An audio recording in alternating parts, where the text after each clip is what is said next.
ঝাল ঝাল ঝালমুড়ি খেতে ভালোই লাগে। এখন শুধু বাঙালির প্রিয় খাবারই নয় ঝালমুড়ি, বরং বিজেপির কর্মসূচির অন্যতম আকর্ষণ। পূর্ব মেদিনীপুরের মেচেদায় শুভেন্দু অধিকারীর সাংগঠনিক বৈঠকের আগে ঝালমুড়ি স্টল বসানো হলো। সভায় যোগ দিতে আসা প্রত্যেকটি কার্যকর্তারা দীর্ঘক্ষণ সেই লাইনে দাঁড়িয়ে ঝালমুড়ি খেলেন।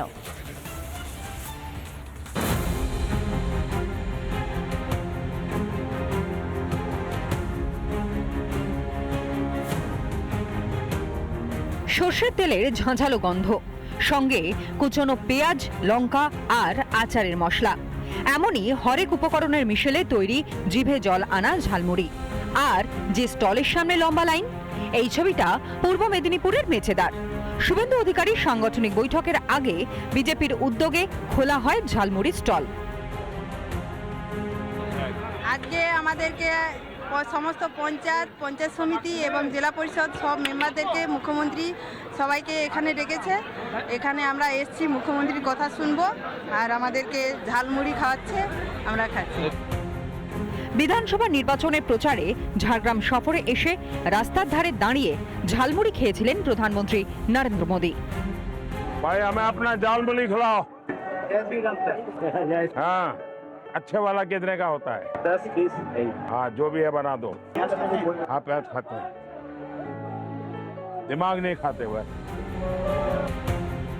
এমনকি ভারত মণ্ডপমে একটি অনুষ্ঠানে প্রধানমন্ত্রীর হাতে ঝালমুড়ি প্যাকেট তুলে দিয়েছিলেন মুখ্যমন্ত্রী।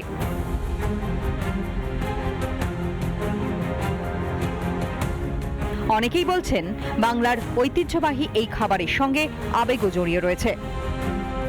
ঝালমুড়ি তো এখন ইন্টারন্যাশনাল ব্র্যান্ড। এখন বিদেশের মাটিতে, নিউজিল্যান্ডের মাটিতে প্রধানমন্ত্রী নরেন্দ্র মোদী যাচ্ছেন, তাকে উজ্জীবিত করতে নিউজিল্যান্ডের মানুষ ঝালমুড়ি খাচ্ছেন।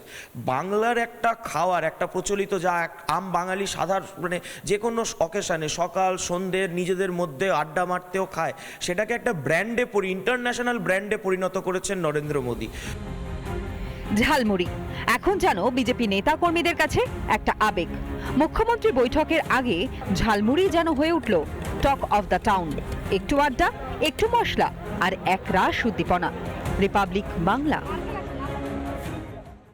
নানা ধরনের কন্টেন্ট দেখার জন্য লাইক করুন, শেয়ার করুন আমাদের ফেসবুক পেজ, সাবস্ক্রাইব করুন আমাদের ইউটিউব চ্যানেল। পাশাপাশি অন্যান্য ব্রেকিং নিউজের জন্য অবশ্যই চোখ রাখুন রিপাবলিক বাংলায়।